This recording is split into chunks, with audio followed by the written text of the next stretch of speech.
When my father raised his glass at my wedding, I thought, just for a second, he might finally be proud of me. Instead, he smiled and said, "She's wearing the wrong uniform. She'll never belong to my Air Force." The laughter that followed wasn't loud. It was worse, soft, embarrassed, like pity disguised as politeness. I remember the weight of the silence after it, the kind that wraps around your throat and tells you to sit down, to shrink. But I didn't. My name is Petronella Vaughn, and that day, standing in my white dress uniform, I learned something my father never did. You don't need a man's permission to stand tall. The sound of his glass tapping was sharper than any gunshot I'd ever heard. It cut through the laughter, through the music, through every quiet hope I'd buried beneath the uniform I wore. The afternoon sun spilled through the chapel windows, turning the desert dust into gold. For a moment, it almost felt holy, until his voice broke it apart. He'd arrived late, of course, the legend, the man everyone stood for. His medals caught the light, gleaming like proof that God had favorites. When he rose to speak, every conversation died mid-breath. He smiled, not warm, but thin, surgical, and delivered a sentence that carved something out of me so cleanly I didn't bleed right away. The room froze. You could hear the faint buzz of the lights, the wind pressing against the glass. I felt everyone's eyes slide toward me, waiting for me to crumble, to swallow humiliation like a duty, but I didn't move. Then, from the back of the room, a chair scraped. One of my former cadets stood, straightened, and saluted. The sound of his heels hitting the floor echoed like a command. Another followed, then another, until rows of uniforms formed a wall of quiet defiance. He stayed seated, rigid, stone-faced. I looked at him once, long enough to see the flicker of something he couldn't hide. Maybe anger, maybe shame, maybe the first crack in a monument. "Let's finish the ceremony," I said softly. The salute said what words couldn't. I belonged. Roswell is a town built on silence, and I was raised fluent in it. Every street smelled like gasoline and dust. Every porch had a flag that never came down. Kids there were born with uniforms waiting for them, with fathers whose medals told their stories. I had neither. My mother, Nora, wore her calm like armor. She stitched uniforms for other soldiers and never once complained that mine would come without a name. She'd smile and tell me, "The world will find reasons to shame you. Don't help it do the job." I didn't understand then how much truth a mother can hide behind softness. He visited sometimes. The officer people saluted before they even saw his face. He'd pat my shoulder, call me kid, then leave before dark. Everyone in town whispered what I already knew. I was a secret dressed like a person. At 19, I buried my mother alone. The service was quiet, no honor guards, no folded flag, just wind across the sand. A week later, a single wreath arrived with a note. "Find another name to ruin." I did. I joined the Air Force not to follow him, but to prove I could fly without his wings. I chose my mother's name instead, soft on the inside, steel on the surface. 3 years later, I stepped into a command tent in the middle of Haiti's shattered capital and froze. Behind the operations map stood the man I'd spent my life trying not to resemble. He looked older, sharper, untouchable. He didn't flinch when our eyes met, just said, "Lieutenant V." We worked side by side for 3 weeks. He gave orders like tests, short, cold, impossible to question. I carried them out without hesitation, pretending the voice through my headset wasn't the same one that once told me not to ruin his name. One night, rain hammered the camp while I crawled through debris to pull civilians from a collapsed clinic. By morning, my uniform was shredded and my hands were shaking. The after-action report landed on his desk before sunrise. He crossed out my name and replaced it with 2 words, team effort, no glance, no acknowledgement, just erasure, clean as a scalpel. At the final debrief, he said, "Some soldiers carry names they didn't earn." I saluted him. He didn't return it. A week later, a letter appeared in my locker. No signature, no rank, Only one line. He knew. He just couldn't risk being your father twice. Maybe he wasn't heartless. Maybe he was terrified of losing the only thing he'd ever truly worshipped, perfection. It took one newspaper headline to turn my silence into his weapon. 10 years after Haiti, I had earned my promotion, a new rank, a new class to teach at the academy. Leadership, integrity, all the words he used to brand his name. Then the article appeared. Daughter of General Vaughn follows her father's legacy. Legacy. The word burned like static. I had never carried his name, but somehow, I was still trapped beneath it. The phone rang hours later. His voice came through like frost on steel. You used my name without permission. I used your silence, sir. It's louder. He hung up. A week later, a sealed letter landed on my desk. Temporary suspension, subject to review of misrepresented family affiliation. The signature at the bottom belonged to a man who once served under him. At the hearing, Colonel Richard Price, my mother's old friend, waited for me in the hallway. His hair had gone gray, but his eyes held something heavy. Jasper made sure your name never appeared next to his, he said quietly. He erased you the day you were born. I didn't answer. I just felt the air leave my lungs. To be forgotten by blood is one thing. To be deleted by design is another. That night, I opened my mother's cedar box. Inside, wrapped in yellowed paper, was a photograph. My mother beside a man in uniform, Henry Vaughn. My uncle, my father's younger brother. On the back, written in her soft cursive, it said, "He saved him once. The world never knew." I stared at it until my vision blurred. The medal my father wore every Veterans Day, the Distinguished Service Cross, belonged to Henry, the man who died saving him. He taught me that honor meant never bending. I was about to teach him it meant standing alone. The next morning, I started digging. In the archives, the air smelled of dust and toner, a graveyard for forgotten truths. I found the mission file from 1983. Major Henry Vaughn, missing in action. The handwriting that amended the report was unmistakable. His, precise and heavy. He hadn't lost his brother. He'd buried him in paperwork. I filed a formal request to restore Henry's honors. I knew it would destroy the man the world worshipped. But there's no redemption in silence. By the end of the week, whispers filled the corridors. A retired officer stopped me near the elevators. You don't tear down a monument just to fix its foundation. I looked him straight in the eye. You do if it's built on someone's grave. That night, an anonymous email flashed across my screen. You're making a mistake. He'll destroy you the way he destroyed your mother. I traced the source. Pentagon server. My half-brother. His golden son. We met at a military cafe off base, both in plain clothes. You're chasing ghosts, he said. Dad built a legacy for all of us. Don't burn it just because you weren't invited. I'm not burning it, I said. I'm removing the ashes. Later, at home, I opened another envelope, handwritten. The ink faded. It was from my mother, forwarded by Richard Price. If you ever have to choose between peace and truth, remember, peace built on a lie is just silence wearing medals. I cried for the first time in years, not for what she endured, but for what she accepted. I understood then that silence had its own inheritance, and I was done passing it down. The quiet after a scandal is louder than any applause. In the weeks following my report, my name became the line that split every hallway in two. Some called me brave. Others whispered words sharper than bullets. Traitor, opportunist, ungrateful child. I didn't respond. I'd learned long ago that silence can be both a prison and a weapon. At night, Colorado Springs turned cold. In our small apartment, Caleb would read at the table while I stared at the window, watching the mountains disappear into fog. He'd say, "You don't need to fight his war anymore," I'd answer. "It's not his war.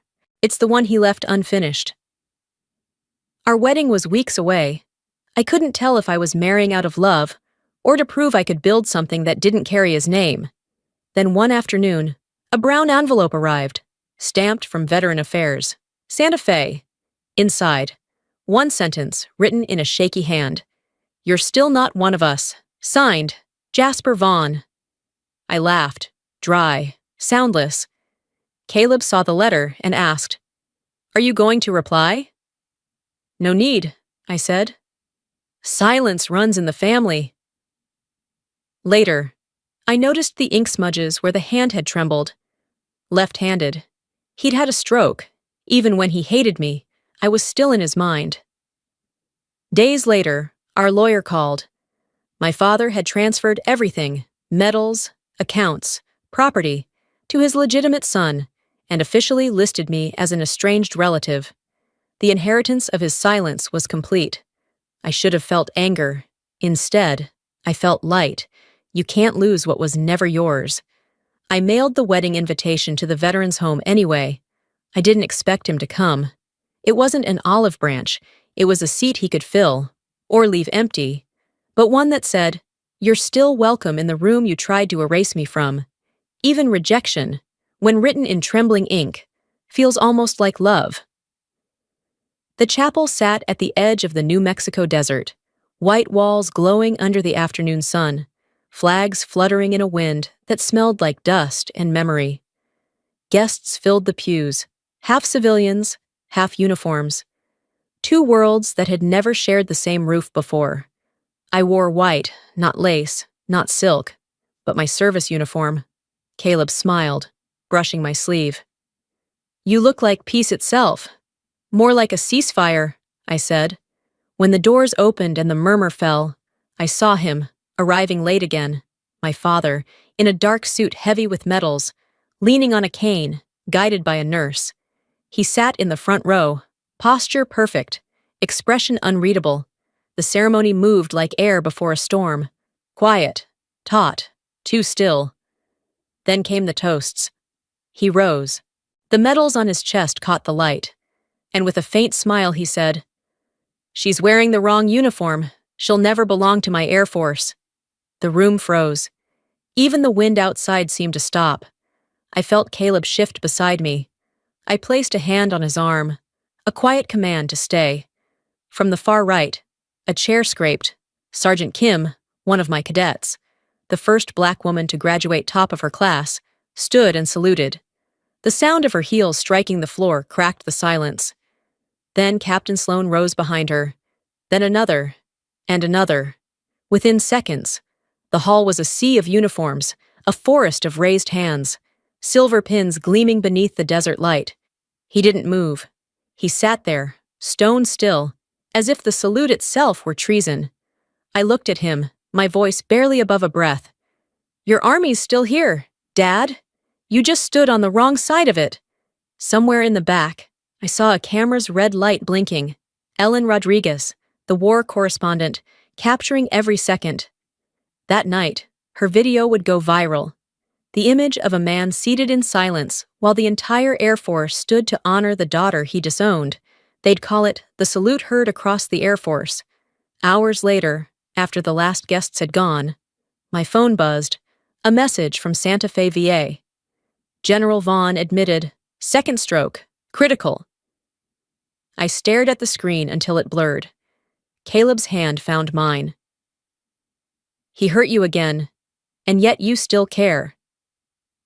I exhaled, the desert wind finally finding its way back into my lungs. "I guess we salute with what we have." 3 days after the wedding, the world caught fire. The video, the salute heard, across the Air Force, spread across every screen in America. Some called it a moment of courage, a woman reclaiming honor in a room that tried to break her. Others called it treason, a daughter humiliating a national hero.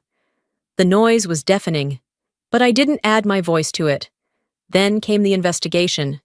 The Department of Defense reopened the old files, the ones buried so deep I'd almost stopped believing they'd ever see daylight again. The truth was simple and brutal. The medal my father wore, the one etched into every photograph of him, belonged to his brother, Major Henry Vaughn, the man who died saving him. When the report was released, headlines turned cold. The same papers that once praised the Iron General of Kirtland now wrote about stolen valor, falsified commendations, a legacy built on a grave. My father was stripped of his titles. His name vanished from the Hall of Honor. Mine appeared on the reinstatement orders the next morning. They invited me to Washington to speak at the Leadership and Valor ceremony. I drafted a speech about truth and legacy, but I never read it. The night before the event, the phone rang. General Vaughn had another stroke, a woman said. He keeps asking for someone named Lieutenant V. Not daughter, not Petronella, Lieutenant V. The only version of me he'd ever allowed himself to acknowledge. By dawn, I was on a flight to Santa Fe. The hospital room was quiet, humming with the soft rhythm of machines. He looked smaller than I remembered, the great weight of his medals replaced by wires and tubes. His eyes fluttered open when I stepped closer. "You stood," he whispered, each word fractured by breath. When I couldn't, I took his hand, bones sharp beneath paper skin. "I learned it from watching you, what not to do." For a second, something human broke through the years of armor. He smiled. A fragile, uneven thing, but real. The kind that costs pride to make room for truth. We didn't talk after that. There was nothing left to defend. No ranks, no bloodlines. Just two soldiers who finally stopped fighting. When I left the room, a nurse was changing his IV. She paused and said softly, "He cried after you walked out. First time we've seen that." On the table beside his bed sat my wedding photo, framed neatly, next to a medal, the Distinguished Service Cross, its ribbon faded but clean. He'd kept it, all this time, waiting for the war between us to end. The ceremony was held beneath the wide Colorado sky, the mountains standing like quiet witnesses behind the Air Force Academy. Rows of uniforms filled the hall, veterans with silver hair, cadets barely out of youth, officers who had once served under his command. It wasn't a celebration. It was a correction written in the language of respect. I didn't wear my dress blues that day, just a white shirt, the insignia pinned to my chest, nothing more. When my name was called, I stepped to the podium. The lights felt warmer than usual, almost merciful. "Some legacies are borrowed," I said, my voice steady, carrying through the stillness. "Some are earned. Today, we return what was never ours to keep." I placed the medal, its ribbon faded, its surface still gleaming, into the glass case prepared for it. The sound of it settling echoed through the room like a closing door. Then, without a word, every person in uniform rose to their feet and saluted. Hundreds of hands lifted in unison. The kind of silence that followed wasn't absence, it was reverence. In the front row, he sat in his wheelchair, frail now, the weight of his body finally catching up to the weight of his name. He didn't look at me. His eyes stayed locked on the medal. When the crowd lowered their hands, a single tear slid down his cheek, catching the light like a confession. After the ceremony, he asked to see me alone. The room they wheeled him into was small, sunlight filtering through half-closed blinds. He gestured for me to sit, for a moment. I thought he might apologize. Instead, in a voice barely more than breath, he said, "For honor to live, ego must die." Then he pulled out a form, already half-signed, his own request to surrender every remaining title, every military pension. His hand shook violently, pen slipping between his fingers. I reached forward, steadied it with my own, and guided the stroke across the page.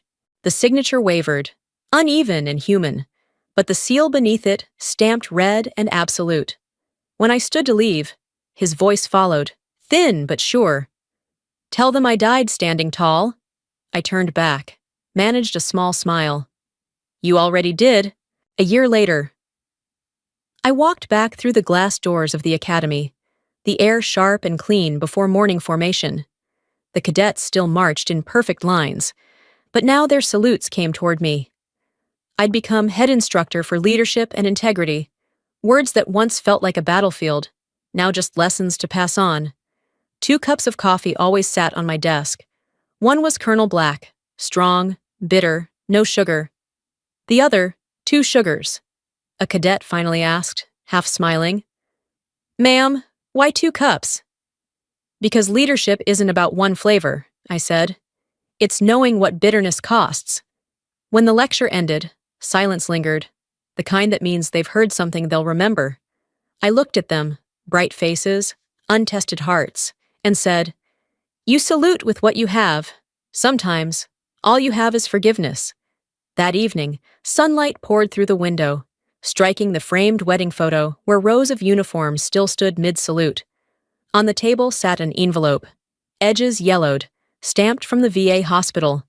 Inside, written in a trembling hand, were the words, "If honor has a face, I've seen it. It looked like yours." Signed, Jasper Vaughn. I folded the note, set it beside Colonel Black, and whispered, "Guess we both finally stood tall." Outside, the wind lifted the flag. It rose slow and steady, and in that soft rustle, I could almost hear a final salute, from a left hand, somewhere beyond the horizon,